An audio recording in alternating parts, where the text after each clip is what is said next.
Lalu kembali berjumpa anak-anak dalam pelajaran agama Katolik dan budi pekerti. Setelah 1 minggu kita lewati, kita belajar pelajaran yang lalu. Sekarang tiba saatnya kita masuk KD2, ya. Kerajaan Allah sebagai pokok pewartaan Yesus. Nanti kita akan dalami apa sih itu kerajaan Allah. Kenapa disebut pokok pewartaan Yesus?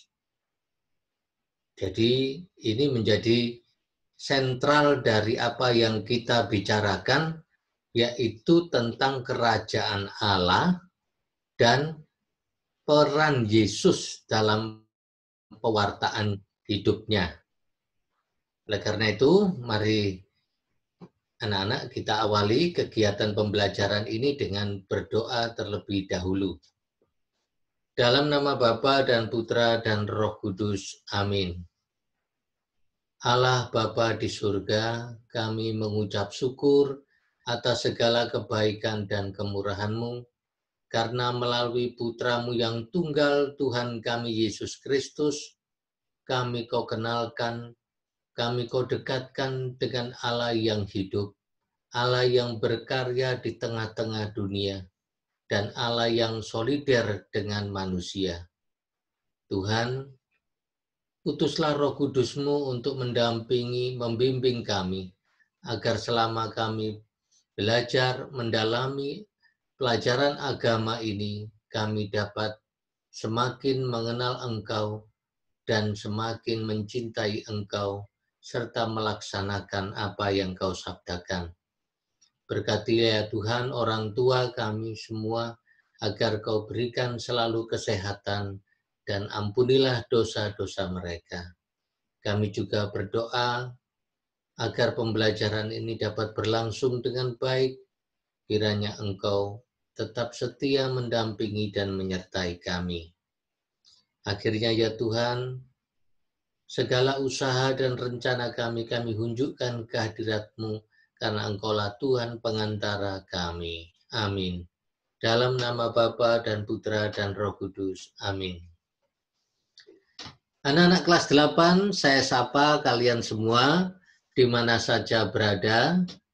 Ya, semoga kalian tetap sehat, ya, tetap bersemangat dalam mengikuti pembelajaran jarak jauh.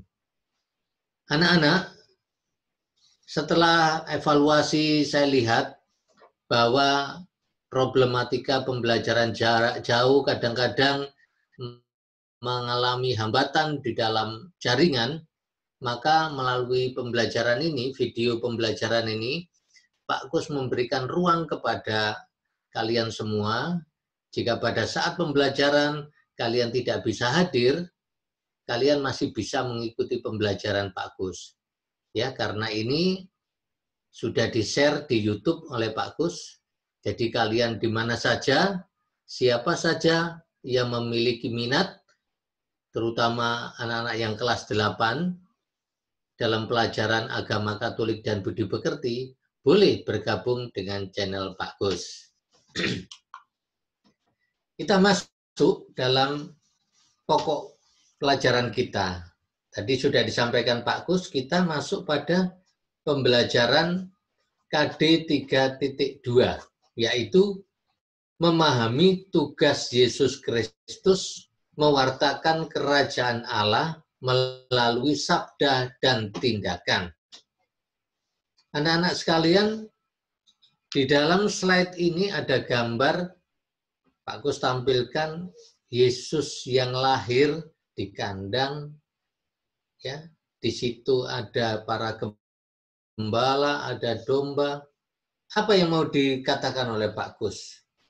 Bahwa Yesus yang sungguh Allah, sungguh manusia, ini nampak di dalam Yesus yang lahir menjadi manusia dan solider dengan kehidupan manusia. Tentu saja kalian ingat bahwa pelajaran yang lalu, kemanusiaan dan keilahian Yesus merupakan hal yang paling penting untuk dimengerti sebelum masuk pelajaran ini, menjadi pengetahuan prasyarat.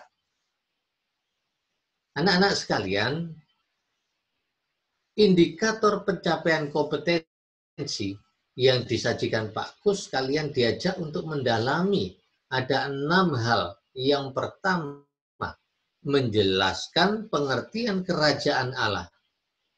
Yang kedua, menjelaskan paham kerajaan Allah pada masyarakat Yahudi. Yang ketiga, menjelaskan paham kerajaan Allah yang diwartakan Yesus. Yang keempat, dasar kitab suci tentang kerajaan Allah. Nanti kita ambil dari Injil Lukas bab 4 ayat 16 sampai 32. Yang kelima, menjelaskan makna sabda bahagia dalam hubungannya dengan kerajaan Allah. Yang keenam, menjelaskan cara mewartakan kerajaan Allah di tengah keluarga, sekolah, dan masyarakat. Nah, yang keenam ini, anak-anak sekalian, kalian nanti digali oleh Pak Kus bagaimana cara kalian mewartakan kerajaan Allah.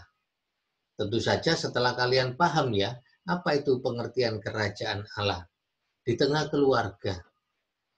Ternyata kalian tidak cukup hanya hidup di tengah keluarga. Kalian di sekolah, di situ ada masyarakat sekolah. Juga tidak cukup hanya sekolah, kalian juga berteman dengan teman-teman kalian di kiri kanan tetangga dan di masyarakat yang lebih luas. Nah, anak-anak, di slide ini Pak Kus menampilkan slide dengan gambar Christ the King. Ya, Yesus Kristus adalah Raja. Nah, sekarang mau dikaitkan dengan pengertian kerajaan Allah. Pengertian kerajaan Allah. Kata kerajaan Allah bukan berarti daerah kekuasaan Allah. Kerajaan Allah berarti Allah sendiri yang tampil sebagai raja. Nah, kalau kerajaan duniawi itu menyangkut wilayah, kekuasaan. Ya, kerajaan duniawi membutuhkan raja-raja yang bertangan besi. Tapi nanti coba kita bandingkan dengan pengalaman atau perjalanan hidup Yesus. Dari lahirnya saja kita sudah melihat Yesus lahir di kandang. Kalau raja-raja duniawi, ya tidak mungkin lahir di kandang. Ya kan, raja-raja duniawi, ya, semuanya disiapkan dengan baik, dengan bersih, ya, dengan alat-alat yang canggih. Tapi tidak demikian dengan Yesus, Putra Allah. Inilah yang membedakan raja duniawi, ya, dengan raja semesta alam atau yang kita kenal dengan Yesus Kristus. Sekarang kita masuk pada paham kerajaan Allah. Dalam masyarakat Yahudi, kita mengenal 3 paham kerajaan Allah. Kerajaan Allah bersifat politis. Nah, ini digambarkan oleh Pak Kus, bagaimana di dalam kartun-kartun ini menceritakan seorang politikus yang mau membantu orang yang kecil dengan janji-janji manis, dengan memberikan uang supaya memilih. Ada kepentingan di sini. Kerajaan Allah bersifat politis.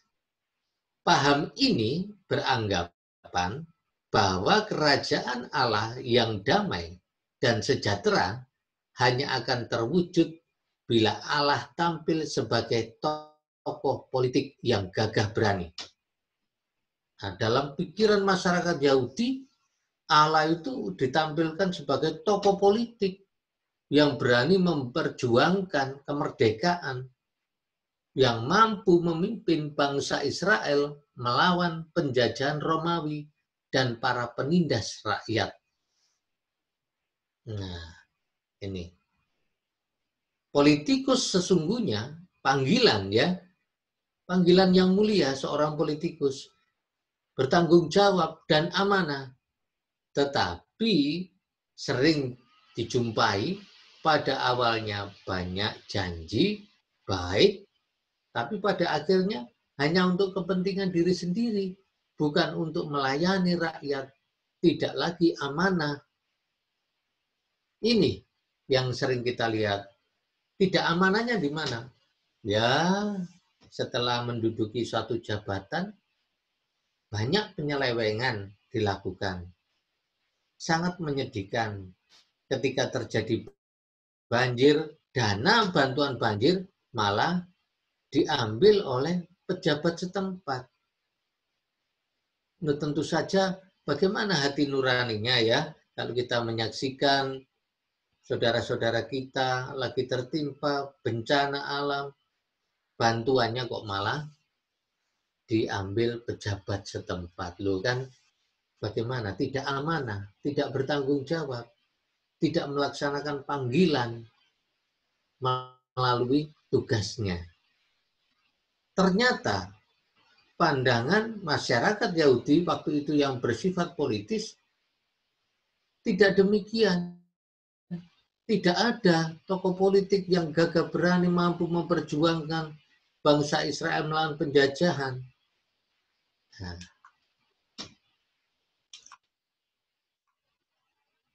berikutnya, paham kerajaan Allah bersifat apokaliptis.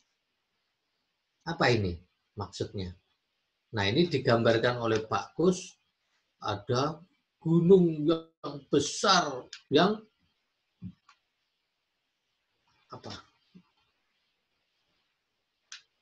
mengeluarkan cairan magma yang panas. Nah, menggoncangkan bumi di sekitarnya. Maka paham ini digambarkan oleh masyarakat Yahudi tentang Allah. Paham ini memandang bahwa kerajaan Allah akan tercapai bila Allah menunjukkan kuasanya dengan menggoncang-goncangkan kekuatan langit dan bumi. Pada saat itulah akan membangkitkan suatu dunia baru. Allah akan menegakkan keadilannya di akhir zaman. Segala penderitaan yang dialami akan mendapatkan keadilan. Nah, paham kerajaan Allah seperti ini digambarkan oleh masyarakat Yahudi.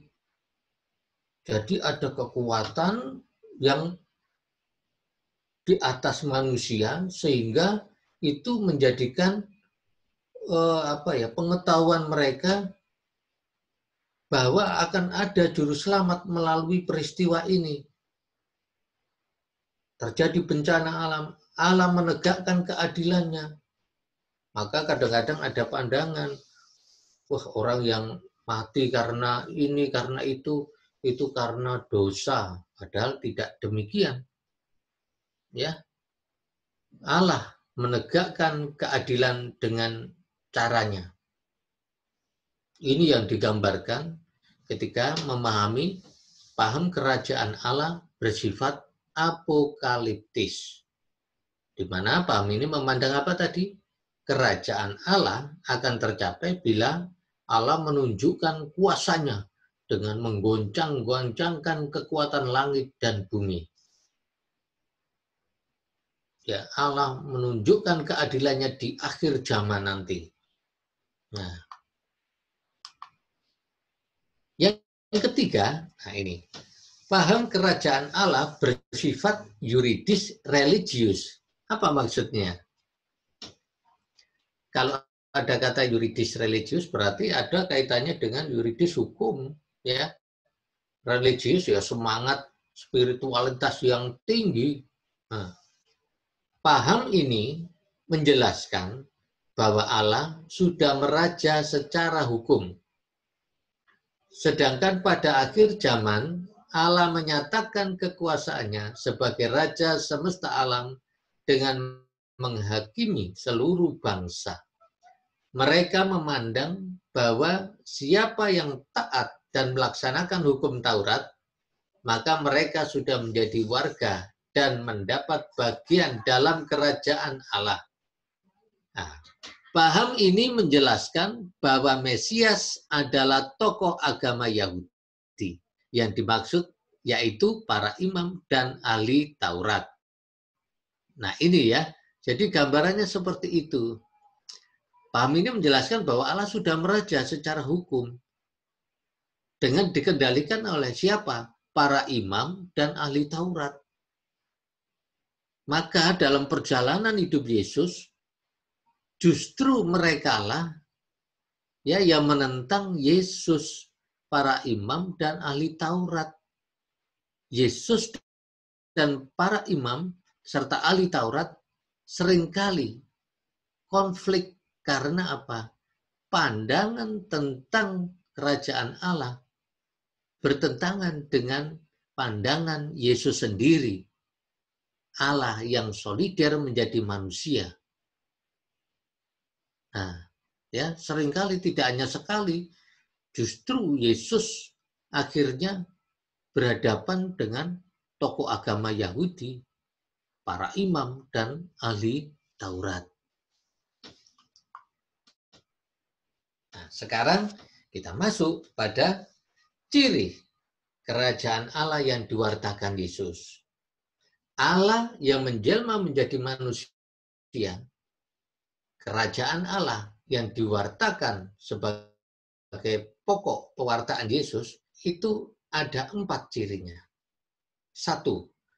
Kedatangan Allah sebagai Raja Penyelamat dinyatakan akan terjadi segera. Maka harus siap-siap. Kata segera tidak langsung ujuk-ujuk saat ini. Tidak. Kata segera dimaknai sebagai kesiapsediaan, waspada, berjaga-jaga untuk menantikan kedatangan Allah, Sang Penyelamat, Raja Penyelamat yang datang. Nah, ini ya ciri khas pewartaan Yesus. Jadi, sudahkah kita semua berjaga-jaga, waspada, bersiap-siap akan kedatangan Allah sebagai Raja Penyelamat? Banyak introspeksi kita dan bertanya, sudahkah aku melaksanakan apa yang disabdakan Yesus sebagai Raja? Ataukah kita masih tawar-menawar dengan cara hidup kita yang tidak teratur, yang semau gue,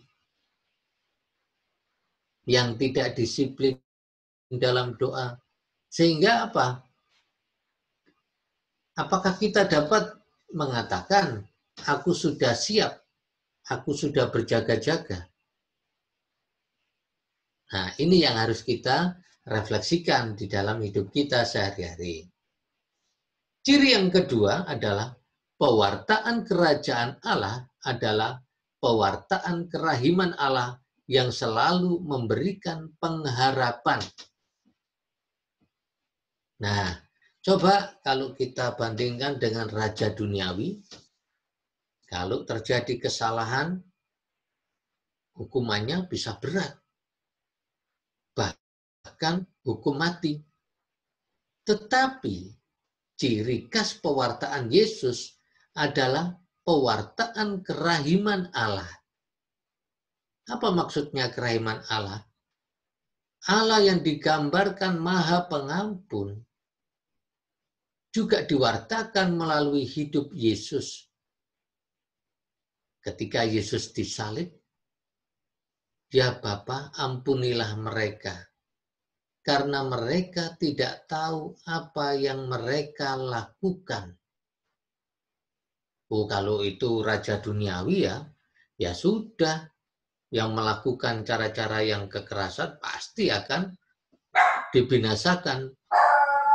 Sedangkan cara-cara Allah sendiri, ya, dengan cara kerahimannya yang selalu memberikan pengharapan agar manusia hidup. Yang ketiga, Allah turun tangan sendiri, ini Yesus ya, untuk membebaskan manusia dari belenggu kejahatan. Yesus turun tangan sendiri untuk membebaskan manusia dari belenggu kejahatan. Loh, dengan cara apa? Coba kita ingat perjalanan hidup Yesus. Yesus tidak pernah membalas kejahatan dengan kejahatan. Yesus mengajar dan memberikan ajarannya itu menjadi sesuatu yang nyata, bukan teori saja. Orang yang sakit buta disembuhkan, tuli, sakit kusta disembuhkan, Lazarus yang sudah mati dibangkitkan, pemuda Nain dibangkitkan. Oleh karena itu, anak-anak sekalian, inilah tandanya kalau Yesus melakukan pembebasan manusia dari belenggu kejahatan dengan cara-cara ilahi. Cara-cara Allah sendiri yang maha rahim. Nah, jika kita mengalami dosa, justru kita tidak menjauh dari Allah. Kita justru mendekat dengan Allah, sumber kehidupan. Tetapi kalau kita melakukan kejahatan dan tidak bertobat, tentu saja kita justru akan mati. Kenapa? Karena kita menjauh dari sumber kehidupan, yaitu Allah sendiri. Nah, kaitannya dengan poin 2 tentang kerahiman Allah dan Yesus yang membebaskan manusia dari belenggu kejahatan, di gereja Katolik kan ada sakramen tobat ya. Nah, itulah cara-cara Allah untuk membebaskan manusia dari belenggu kejahatan.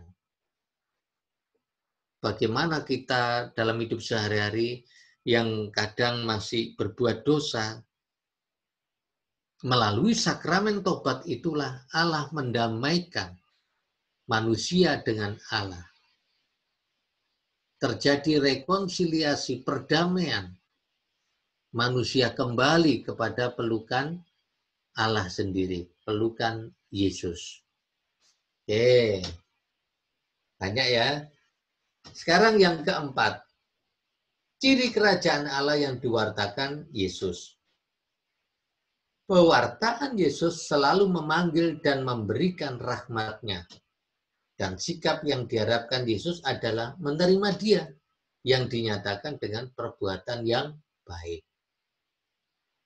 Jadi, maksudnya adalah kalian dipanggil untuk kembali, untuk mendapatkan rahmat, menerima Yesus sebagai juru selamat, dan ditunjukkan dengan perubahan sikap hidup kalian.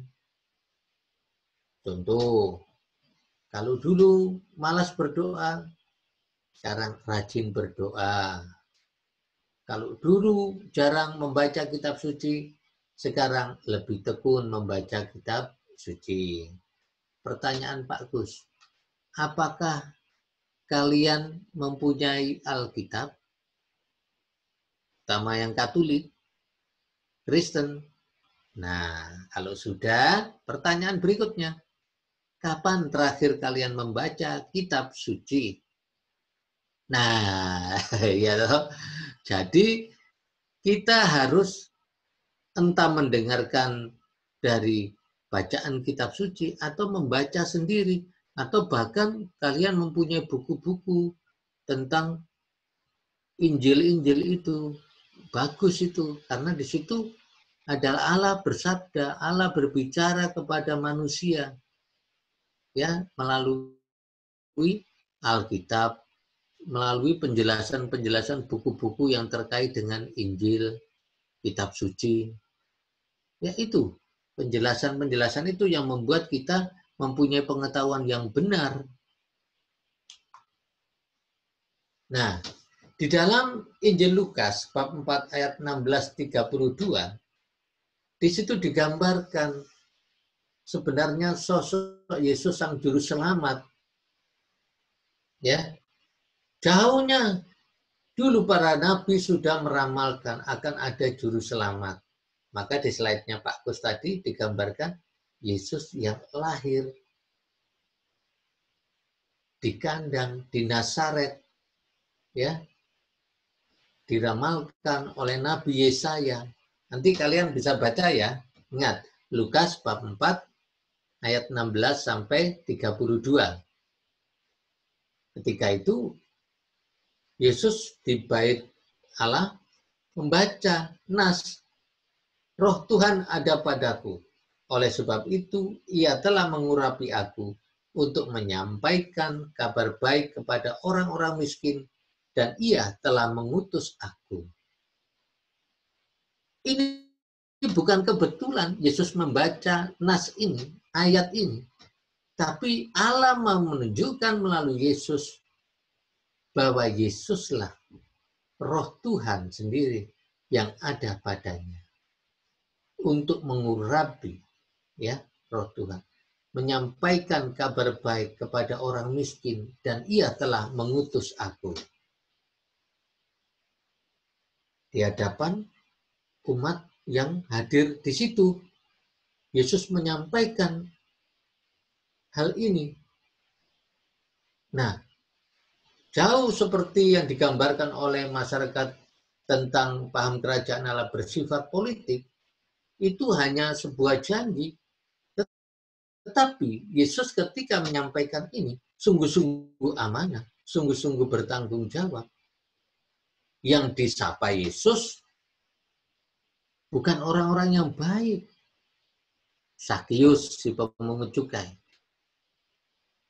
Bukan hanya orang yang sehat-sehat, tetapi justru orang yang sakit. Orang yang sakit kusta, orang yang buta. Bahkan orang yang mati, keluarganya berduka. Lazarus dibangkitkan lagi.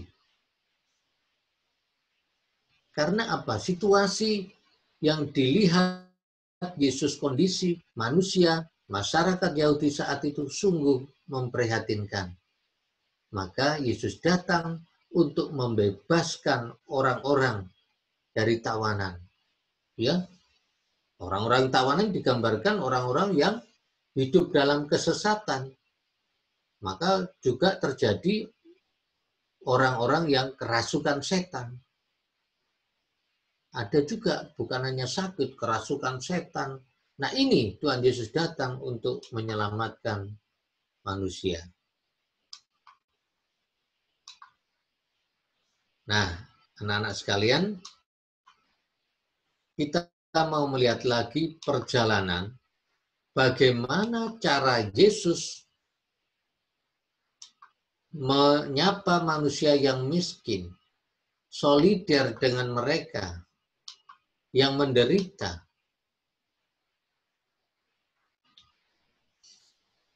Telah dilakukan dalam hidupnya. Di dalam kitab Mazmur bab 97 ayat 1 sampai 12 dikatakan, Tuhan adalah raja. Biarlah bumi bersorak-sorak. Biarlah banyak pulau bersukacita. Awan dan kekelaman ada di sekeliling dia. Keadilan dan hukum adalah tumpuan taktanya. Api menjalar di hadapannya dan menghanguskan para lawan sekelilingnya. Nah ini kan seperti apa ya? Paham kerajaan Allah yang bersifat apokaliptis tadi. Menggambarkan alam, kilat, gunung-gunung, langit, memberikan keadilan. Tetapi di dalam Injil Lukas tadi sudah jelas bahwa kerajaan Allah yang diwartakan Yesus sungguh-sungguh mudah diterima, sebenarnya mudah dilihat kalau mau dan melihat dengan sungguh Sang Juru Selamat. Anak-anakku, materi ini sungguh menarik karena apa?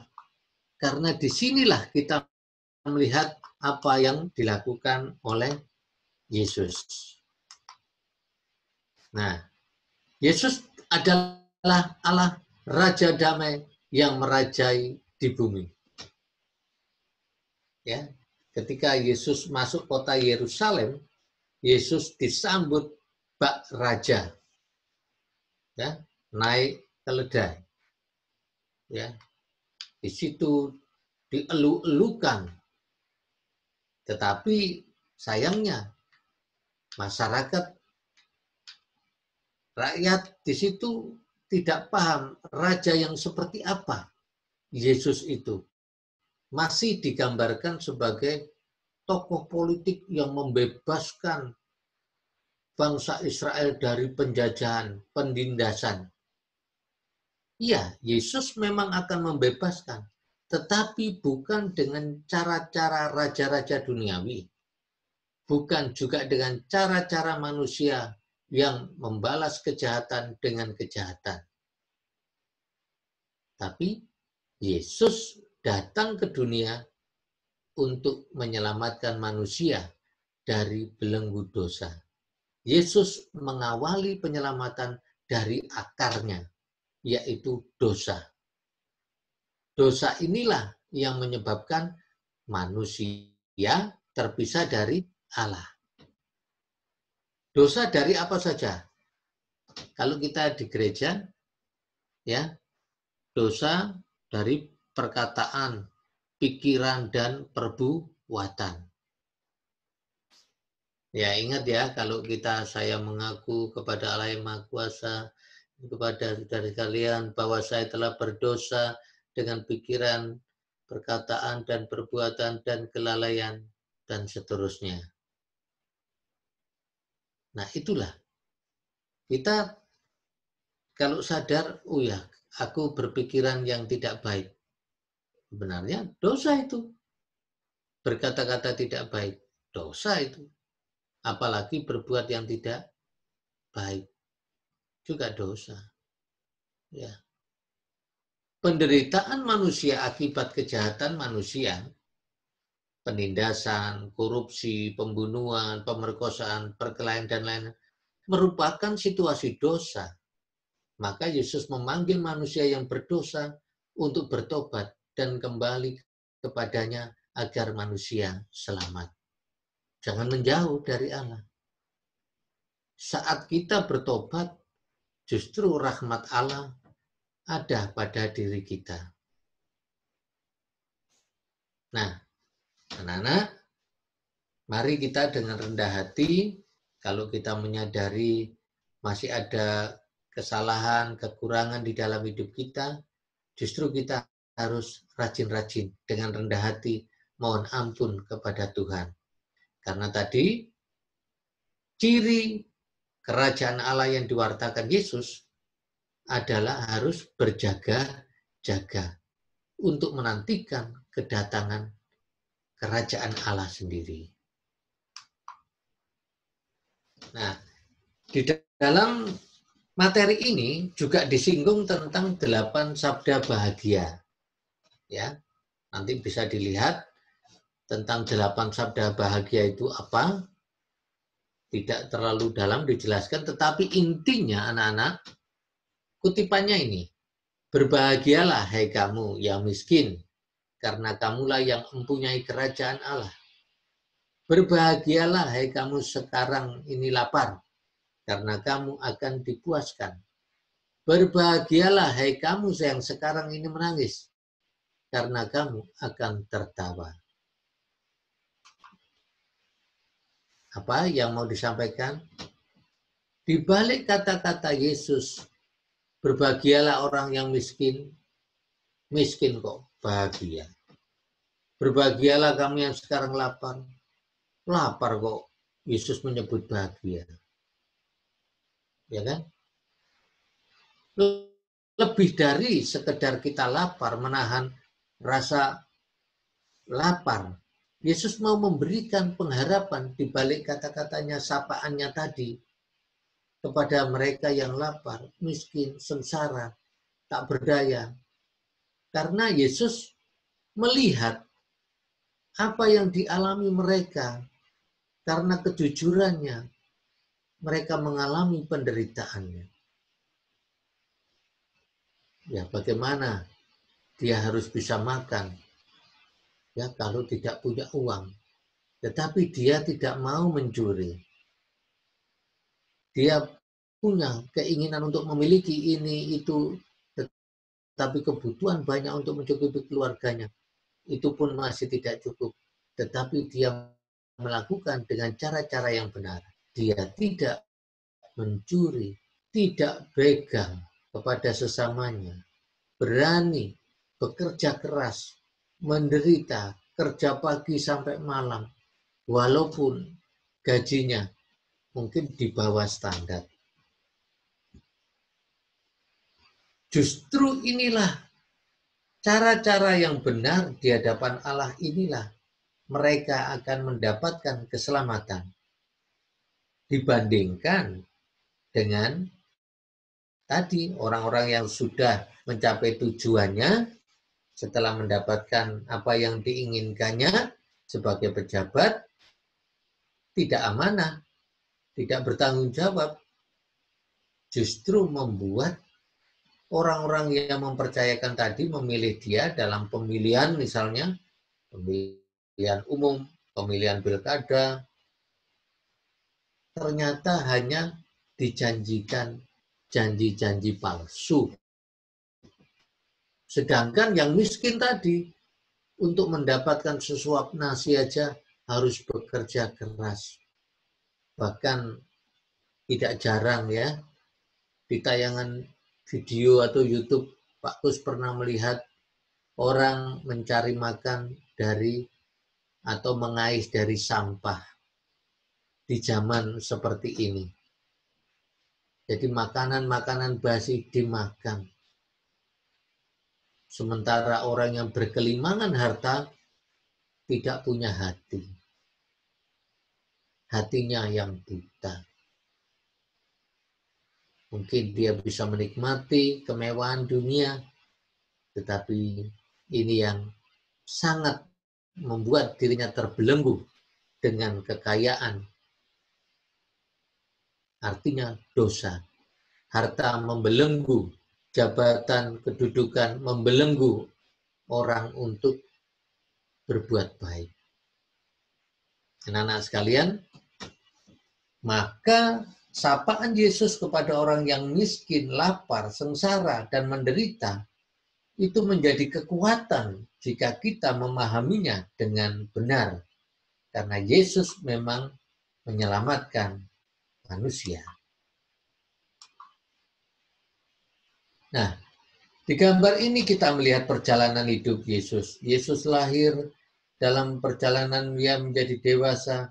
Yesus berbuat baik. Kerajaan Allah diwartakan dengan perbuatan-perbuatan yang baik. Ya, orang yang sakit kusta, yang dijauhi oleh masyarakat disembuhkan.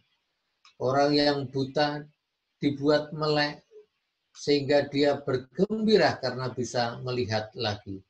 Tetapi apa yang dialami oleh Yesus? Justru Yesus menanggung penderitaan. Yesus sering berkonflik dengan para imam dan ahli Taurat yang menganggap dirinya paling benar, ya, wakil dari Allah karena memegang hukum Taurat secara ketat. Tetapi justru tidak menunjukkan kasih. Yesus Allah yang menjelma menjadi manusia, sungguh hadir dan solider kepada manusia. Ia ada di tengah-tengah manusia yang menderita. manusia yang sakit, manusia yang lapar. Dengan cara apa? Yesus menggandakan 5 roti dan 2 ikan. Nah, masih ingat ya? Nah, itu. Nah, pada akhirnya Yesus bangkit dan akan datang kembali sebagai Raja untuk mengadili orang hidup dan yang mati. Allah yang menjelma menjadi manusia, yaitu Yesus, sama seperti manusia, kecuali dalam hal dosa. Yesus hidup layaknya seperti manusia, tetapi yang membedakan, Yesus tidak berdosa. Maka di dalam pelajaran yang lalu, kemanusiaan dan keilahian Yesus, itulah yang membedakan manusia dan Yesus sebagai putra Allah.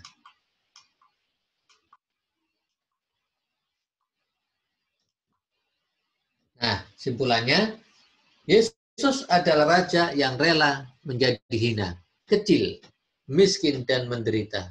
Yesus adalah Raja loh ya.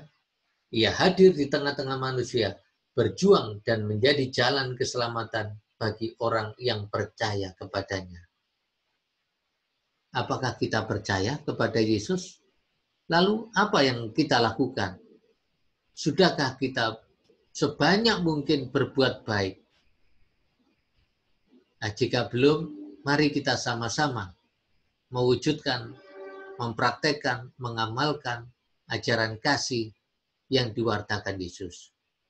Karena disitulah kerajaan Allah akan hadir di mana kita berada. Allah yang meraja, Allah tampil sebagai raja. Melalui siapa? Diri saya dan diri kalian semua. Maka setiap perbuatan baik kalian merupakan pewartaan kerajaan Allah. Allah yang meraja di dalam hatimu, sehingga hatimu tergerak untuk berbuat baik, menyelamatkan sesama. Ada temannya yang kesulitan pelajaran, kalian bantu. Itulah pewartaan kerajaan Allah. Ya, Allah yang meraja di hatimu, sehingga hatimu berlimpah kasih, menolong teman dan sesama. Ya, panjang lebar, Pak Kus sudah jelaskan. Kalau masih belum jelas, putar lagi video YouTube-nya, ya, sampai kalian paham. Inilah kelebihannya kalau divideokan Pak Kus, karena seandainya di tempatmu lampu mati, bisa diulangi lagi pada saat sudah nyala lagi listriknya. Kalau jaringannya lemot, terganggu, putus, masih bisa diulangi karena sudah ada rekaman YouTube-nya. Ya, tinggal kesungguhanmu saja. Tiba saatnya sekarang pada penugasan. Penugasan ini dikerjakan, ya, dikerjakan di buku PS. Tetapi tidak usah dikumpulkan, ya, karena nanti pada akhir KD Pak Kus akan melakukan pertemuan Zoom meeting, melakukan tanya jawab di situ. Ya, dikerjakan di mana? Di buku PS. Dikumpulkan untuk sementara tidak. Untuk kapan? Untuk Zoom meeting berikutnya. Nah, pertanyaan pertama, jelaskan pengertian kerajaan Allah. Yang kedua, jelaskan paham kerajaan Allah pada masyarakat Yahudi. 3. Jelaskan paham kerajaan Allah yang diwartakan Yesus. Jelaskan dasar kitab suci dari Injil Lukas, bab 4, ayat 16 sampai 32. Dan yang terakhir, bagaimana cara kalian mewartakan kerajaan Allah di tengah keluarga, di sekolah, dan di masyarakat. Nah, ini yang perlu berpikir, perlu refleksi untuk bisa menjawab pertanyaan berikut itu. Ya, oke, sementara cukup pembelajaran agama. Mari kita akhiri pertemuan ini dengan doa. Tapi ingat, kalau ada kesulitan, tetap boleh WA ke Pak Gus. Oke, kita akhiri dengan doa. Dalam nama Bapa dan Putra dan Roh Kudus. Amin. Allah Bapa yang penuh kasih, syukur kami panjatkan kehadirat-Mu, karena Engkau telah membimbing pembelajaran jarak jauh, mata pelajaran agama Katolik dan budi pekerti. Semoga kerajaan Allah juga hadir di dalam hati kami, sehingga kasih setiamu, kasih-Mu yang begitu besar melimpah di dalam hati kami dan sesama. Bantulah kami untuk selalu ringan tangan, rajin membantu, rajin berdoa, agar nama-Mu semakin dimuliakan kini dan sepanjang segala masa. Amin. Dalam nama Bapa dan Putra dan Roh Kudus. Amin. Sampai jumpa. Terima kasih.